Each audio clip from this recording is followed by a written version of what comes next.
everybody. This is Larry Mishkin from the Hoban Law Group, and welcoming you all to our Deadhead and Cannabis podcast. I'm once again joined today, as always, by my good friend and world-class cannabis accountant, Jim Marty. Jim, how are you doing? Very good. It's a beautiful day here in Colorado. It's 90s, low 90s, blue sky. Just a perfect summer day. So same here. So that's all good. Glad to join you. Welcome everybody to the Deadhead Cannabis Show. We're having a great summer here between a lot of cannabis coming online in various states. Great finish to the Dead & Company summer tour. Fish is cooking. Yeah, they are. Fish is just playing really, really well. We'll talk about that. And sure. And we got a little, I think, on our list of Grateful Dead band members, we're finally up to Jerry. So we all have, I'm sure, something good to say about that as well, too. One of the issues, Jim, that's been coming across my desk a lot and that I've been looking at, it really all kind of makes me laugh, but it gives me some concern at the same time as this. You know, we all know that the 2018 Farm Bill signed by President Trump in December declared that hemp and CBD are not controlled substances. That's wonderful news for everybody. The federal government says that they're no longer illegal on a federal level, and everybody's excited, and this is really supposed to open the floodgates, subject to states kind of getting their acts together and figuring out how they're going to do it. But lo and behold, just a few days later, we were all kind of surprised that the head of the FDA stepped out and made an interesting pronouncement, which was, well, now that hemp and CBD have been declared legal, they're no longer law enforcement priorities. They now fall under regulatory oversight, and that's us. And since we now have oversight over CBD, we hereby declare that we have not yet made a determination that CBD is a safe food additive for purposes of being added into food products. So any type of edible with CBD, they're saying, shouldn't be sold. They're not saying it can't be sold, right? They're saying it shouldn't be sold, or they're not approving it because they've never made a determination as to whether CBD is safe, and they've never been able to do it up to this point because it's been illegal. So, you know, for my clients, I don't know if you're seeing it out there, but in Illinois, people who sell CBD food products have been warned by the state that they need to start making lists of what they're selling, and the state reserves the right to pull it. And in other states, they have gone in and pulled out CBD food products. Have you guys seen that at all in Colorado? No. Colorado has a great environment for growing hemp, and most of the hemp that's grown is extracted into oil. So we've had 4 or 5 years of experience basically since the 2014 Farm Bill. And so basically there's 2 places that hemp and CBD are regulated in Colorado. One is, as it's grown, it's under the Department of Agriculture. All you need is a $500 permit. They don't have the extensive regulatory process that high THC marijuana does. And then once the plant is harvested and the oil is extracted, it falls under our Department of Health. And in the case of the Department of Ag, they just test for the 0.3% THC. And for the Department of Health, it's treated like any other food additive. It's just tested for contaminants, molds, and things like that. So, no, we're just clipping along, and our clients, we have many, many CBD and hemp clients around the country. They're just going great guns. I mean, they're just extracting and selling everything they can. Seems like I can't turn on a radio now without hearing a hemp commercial on what a wonderful product it is for sleeping and aches and pains. So the FDA, certainly that's at the federal level, is way behind. When I was in New Orleans last month, there was a side-by-side THC conference and hemp conference at the New Orleans Convention Center put on by the MJBulls people. And they had a lot of sessions, and the FDA they're only starting to formulate the question. They don't even have the answers yet as far as how they're going to regulate, what they're going to regulate. One example I remember is one hemp company was very proud. I guess it was at the end of May, the FDA had their first listening session on how they're going to regulate the industry. And one of the participants was very proud to say, we don't sell any CBD products to anybody under 18 years old. And the questioner from the FDA asked a very simple question, why? You know, why do you sell it to adults and not people under 18? What is making your decision? And the person didn't really have a good answer. But that's how at the very beginning of the regulatory process we are for CBD products. Now, that said, there seems to be a huge demand. Personally, it doesn't do much for me. I've tried many CBD products. I have other people in my world that absolutely swear by it for their aches and pains and for sleeping, and they don't want to get high, and they love the CBD tinctures. So, yeah, a lot going on. We're just starting to, as I said, the FDA is starting to formulate the questions now. We'll have answers probably in the next year or two. Now, this is really interesting to me because basically, what I hear the federal government saying is, we don't know that this is safe. We can't do it. We haven't tested it yet. But in fact, they have the largest testing lab in the world right here in the United States, right? Because people have been eating CBD edibles for an extended period of time. And the irony is that when hemp was believed to be illegal under federal law and the FDA wouldn't touch it, nobody died, nobody had any problems, there wasn't any issues like that. So it's kind of almost ironic that here we are now, it's finally become legal, and now the FDA is stepping in and, taking a position that seems a little bit strange in the context of this is not an unknown to you, you know what you're dealing with. Let me ask you this, Jim. I've heard talk that Colorado was at least planning, I don't know if they've successfully passed it yet or not, but their own statute declaring that for purposes of the state of Colorado, that CBD-infused food products are considered safe. Are you aware of something like that? Oh, yes. Yeah. Well, as I said, since 2000, we've had 3 or 4 years of hemp and CBD products. And, yes, our Department of Health, that's what they do, is they declare things safe or not. So for 3 or 4 years, our Department of Health has been testing CBD products.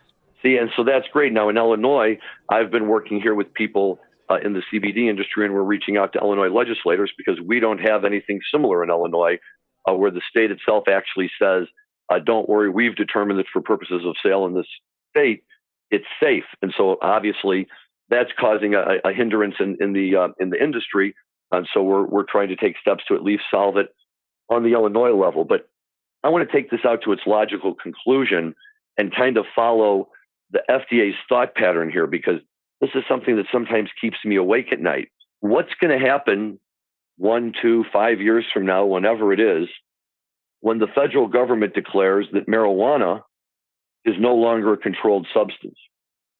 Are we going to wake up the next morning with the FDA saying, okay, now that marijuana is legal, it falls under our regulatory jurisdiction, and we're making a determination that there has been no determination made that marijuana is a safe food additive, and therefore we cannot approve marijuana edible products, right? And then that would, in essence, require each state to kind of go back again. I don't think people have thought about that. The only thing keeping the FDA from saying that about any of these substances until they're legal, they don't have jurisdiction to do it. And, I'm just wondering and wondering what your thoughts are on whether that's something that, manufacturers of THC edibles ought to be looking at down the road. Certainly we've heard rumblings in that area that if marijuana did become legal at the federal level, which is the first government agency to knock on the door of a state licensed marijuana business? Would it be alcohol and tobacco? Would it be the FDA? Would it be the IRS? Well, we've already had a lot of interaction with the IRS, but, there's a lot of unknowns. I mean, a lot of people like the industry the way it is right now, and that's why a lot of people support Cory Gardner and Elizabeth Warren's states' rights bill, because it does keep marijuana illegal at the federal level, but allows a carve-out for the states to regulate as they see fit.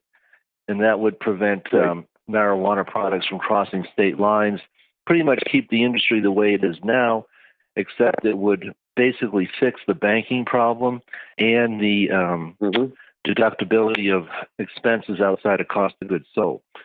Now, when I was in Washington, D.C. back in May, I was told that states' rights bill wasn't going to see the light of day, and so far that's been true. The good news is I guess there was a hearing on the Safe Banking Act in the last week or two. Yeah. So that one actually might sneak through because it's more of a public safety issue.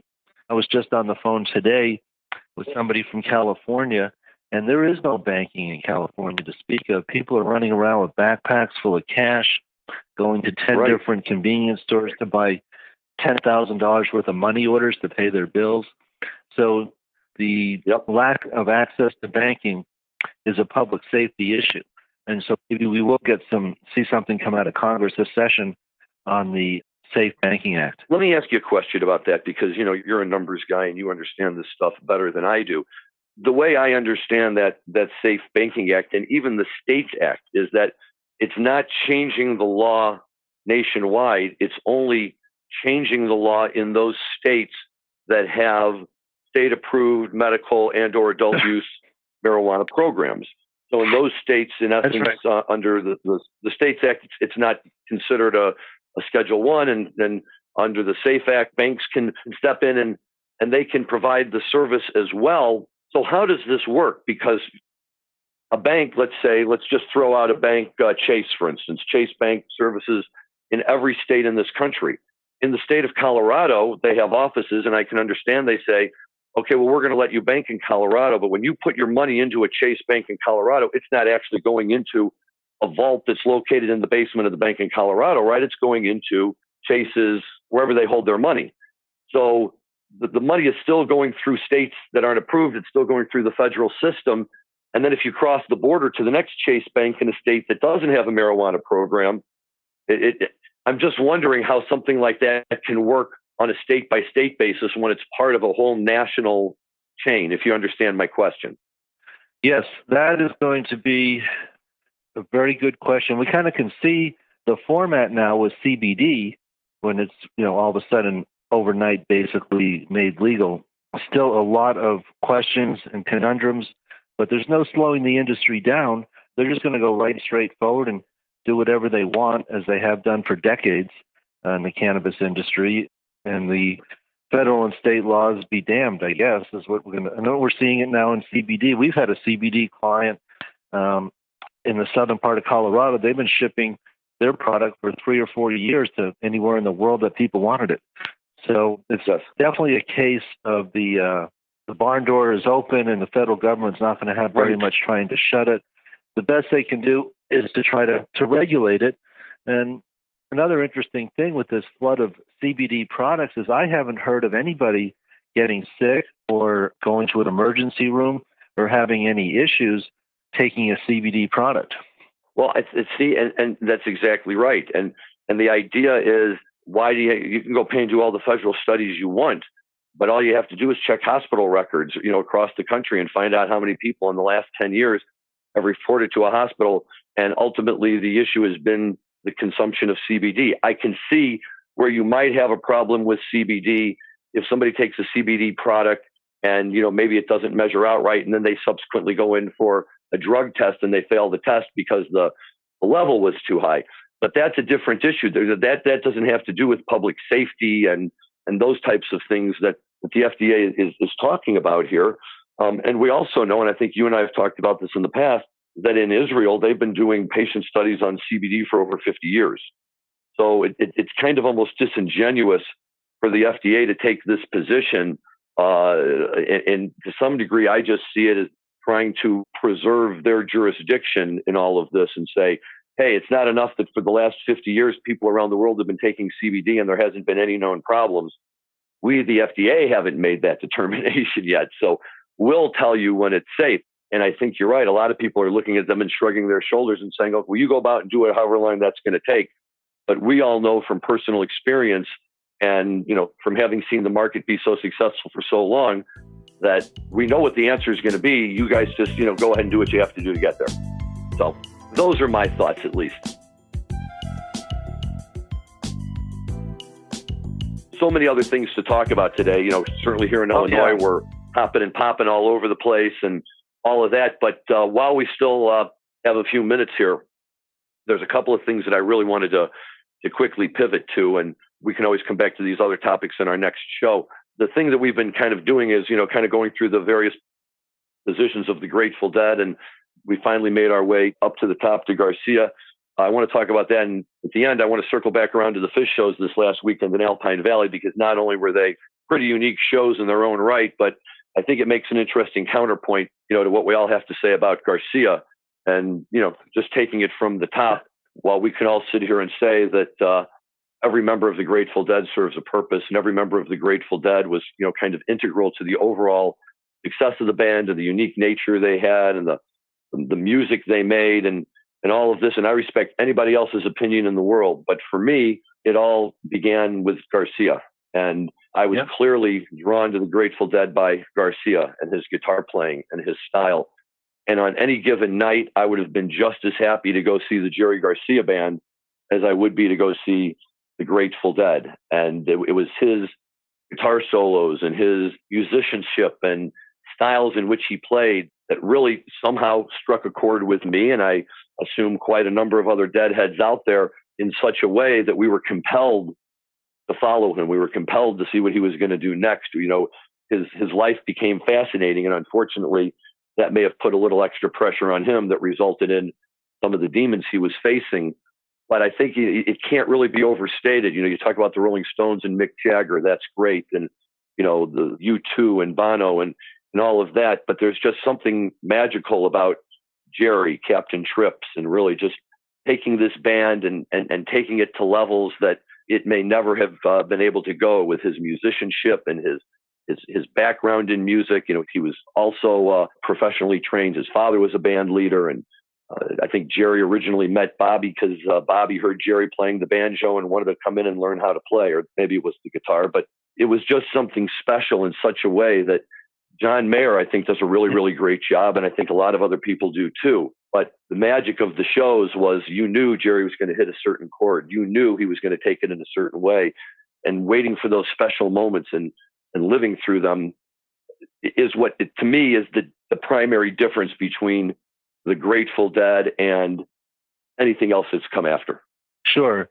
You know, where do you start? Okay, so we can start at the beginning with Hunter and Jerry loading up a tape recorder in the back of a 1960-something Corvair and traveling around the country recording bluegrass and mountain music, and which became a pivotal part of the Grateful Dead's style and also the repertoire of songs like Dire Wolf and Don't Ease Me In, which are old blues songs recorded in the 1920s.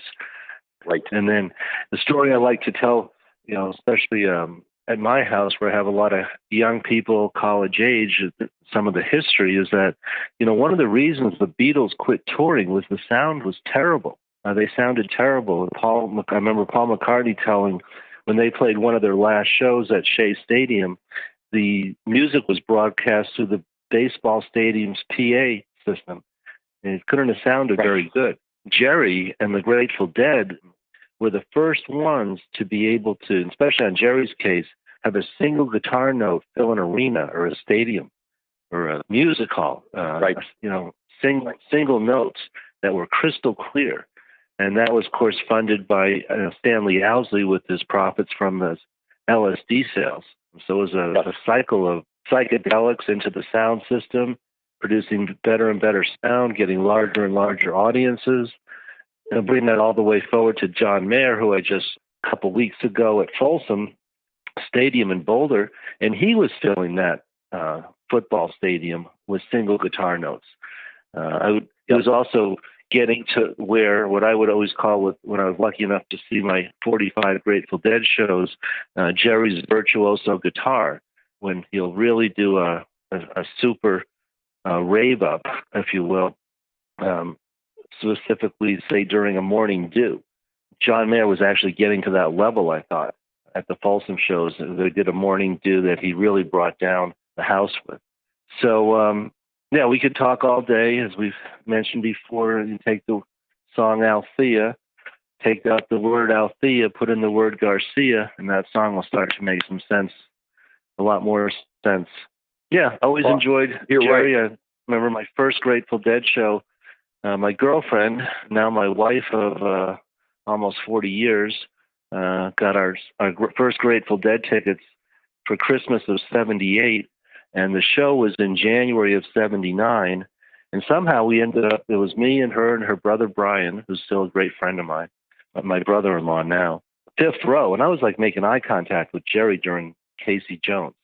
I was lucky enough to see one of the very last Keith and Donna shows in January of '79. And then 5 months later, the Grateful Dead played our football stadium at UMass Amherst And that was one of the first Brett Midland shows. So those are my first two Grateful Dead shows. Yeah, well, that's very cool. So that's funny you say that. My very first Grateful Dead show was at the Ventura County Fairgrounds just north of Los Angeles in 1982.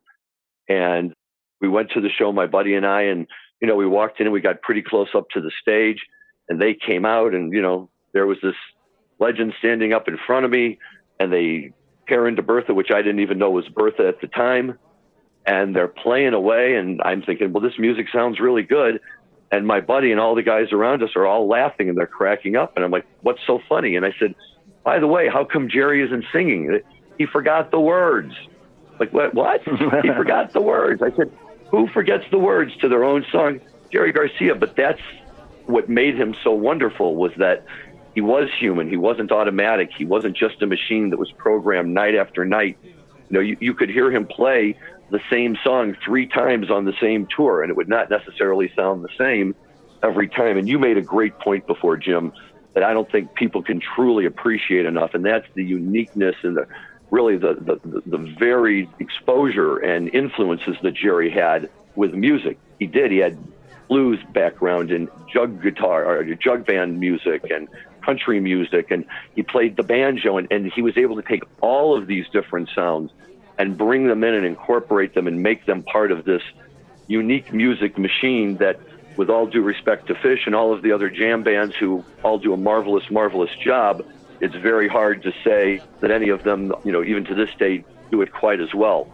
To make a slight little transition here over to Fish, I've had conversations with my friends who have kids, or my kids even, other who are big Fish heads. And some of them who have seen Fish, 10, 15, 20 years, but they weren't ever old enough to have seen Garcia. So to them, and rightfully so, Dead and Company is a great experience, and I'm glad they get to experience it and they get to go out and do it. But when I talk to them sometimes and I say to them, look, John Mayer is great, but I have to tell you, John Mayer playing Althea, as great as he does it, doesn't move me the same way that it would move me when I heard Jerry play it. And they said, but, look, you have to make do with what you've got. So finally I turned to them and I thought, this probably is the best way to say it. How would you feel for the next 10 years going to see Fish with John Mayer playing lead guitar instead of Trey? Right? That's a very good... John Mayer's a great guitar player. That's a very good way to put it. And, and now, having said that and made that transition, and why I think it's important, not just because Fish just played 3 amazing shows here this past weekend, but, Trey is basically the same age now that Jerry was when he died. And, Trey was able to face it, look his demons in the face and clean up his act. And as a result, here he is at 54 or 55, playing stronger than ever, amazing shows that everybody's loving, going deep into their back pages to pull out some amazing songs. And while I'm thrilled to see him doing it, I have to confess there's a little part of it that makes me sad that Jerry similarly wasn't able to face down those demons, and how amazing it would have been if for the last 20 years, we still had Jerry out there, playing music and giving us memories. Yeah. Well, we call him Sober Trey now, and that's a good thing for all of us. And looking forward to it. That's another example of somebody who can fill an arena with a single guitar note. So go ahead and tell us a little more, Larry, about the Alpine Valley shows. I heard they were great. Jim, they were really, really, really great. Now, I'll tell anybody who listens, I like Fish and I enjoy their music a lot, and I've really gotten to know a lot of it over the years, but I don't consider myself, a true Fish head in the way I am a Deadhead. I still go to shows and there's still songs they play and I'm not sure what they're playing or what the particular significance is for me, and it's almost kind of nice, I just go on whatever they play great, and I have a great time listening to it. And the Friday night show, with just one tremendous song after another. We were in the pavilion of Alpine Valley, and again, if you've never had a chance to get out there, it's really a special, special place to hear live music. It's a beautiful pavilion. There aren't any bad seats in it, and they fill the sound there well, but the hill is really, the lawn that goes up on the hill behind it is the real story, and the number of people they draw there and all the fun and the activity and everything that's going on up there, and it's really fantastic. And they played a great show Friday night. We were all really, really happy. I got to hear a really good Squirming Coil, which I was thrilled about, and some other great tunes. And Saturday night, it was a good show. I think everybody would say it probably wasn't the best show of the tour, but even a show that's not the best show of the tour is a good show. Now we get to the Sunday night show, and I have to preface this by saying, and this is an important part of the story, I was not there on Sunday night. We had gone to J-Rad Thursday night, Fish. It was just too much, and I couldn't. I had to work the next day, and enough was enough. So my kids were all up there, friends were up there, everybody was up there. My wife and I stayed home, and very soon learned that we were going to regret it. As I don't know if you've seen the set list from that Sunday night show, but some of the songs they pulled out in Avinu Malkeinu for the first time in a few years, which I have to tell you, as a somewhat less than I used to be observant Jew, to hear them play a song that is otherwise reserved for the holiest days of the year in the Jewish tradition is mind-blowing. It would have been wonderful to have heard it live, but it's great. And then this is where my Fish knowledge admittedly falters. They played a song called Olivia's Pool, which I'm not sure that I could identify for you if I just heard it. But, significantly enough, it was the first time they had played it since 1997. So 600 and something shows, according to the web page. And then they pulled out Nicholas, and they played Good Times, Bad Times, and just one amazing song after another. My son was texting me, I can't believe you're not here. But before the show, I had said to him, my tradition, my history is, if the Dead or Fish or any band like that is playing in my hometown, and for our purposes, Alpine Valley is our hometown, and if I have a ticket, which I had a ticket, and if I don't go, it's going to be the best show of the tour. And that plus the fact it was a Sunday night, and everybody says don't miss a Sunday night Fish show. But the big moment came at the end. I'll be really quick here with this because I could talk all day.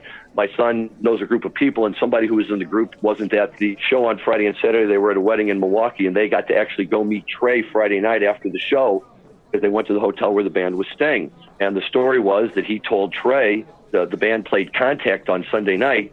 When he and his girlfriend were there, he would propose to his girlfriend. And so this story was already kind of filtering around through the social media. And on Sunday night when my son was up there, in fact, it all went down. And Trey made the announcement from the stage, and they played Contact. And the couple was not very far away from where they were. And there was a lot going on, and everybody came running over to watch and to see what was happening. And to this day, I don't think anybody knows exactly what happened at that moment, but he looked like he gave her some kind of a box on the video that I saw, and they were hugging and kissing and dancing around, and Trey was playing Here Comes the Bride. And to me, that's pretty freaking amazing, And Trey's announcement to them was, I'm about to change your life. And he played the song, and I'm like, who does that? Who does that kind of thing? You have to be at a Fish show for that. That's amazing.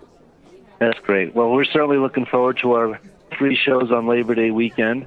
I think I've only missed 1 or 2 shows in the 10 years they've been doing it. We take our RV down there on Friday morning, get set up for the weekend, and we don't move until Monday. So one of the nice things about Dick's is that it has the camping there, so you take just a few steps after the show and you're back at your camper, getting a cold beer and staying up and singing and playing instruments all night. As we come to the end of this one, I want to thank the people who have been writing reviews of this podcast. If you like this podcast, please write us a review. I think we will have instructions on how to do that here next time. But I believe it's an Apple app where you can review these podcasts, so please do. And then I'll make one last plug. Our son Jack, who's 21, is in a Fish tribute band, and their name is the Kings of Leon. So if you have a chance to check out the Kings of Leon, they've got some things up on Facebook. They've got a regular Thursday night gig at Be On Key at 1700 Logan in Denver, and they're getting rave reviews as a Fish tribute band. Awesome. And Jim, don't forget, this time next week, I'll be traveling out your way to see Tedeschi Trucks at Red Rocks a week from Saturday night. So we may have to do our next show from the barn. Yeah, that sounds good. Let's try to do a show from the barn when you're in town. Absolutely. I forget the show. I just want to see the barn. All right. Sounds good, everybody. Over and out. Thanks, guys. Talk to you next time. Bye-bye.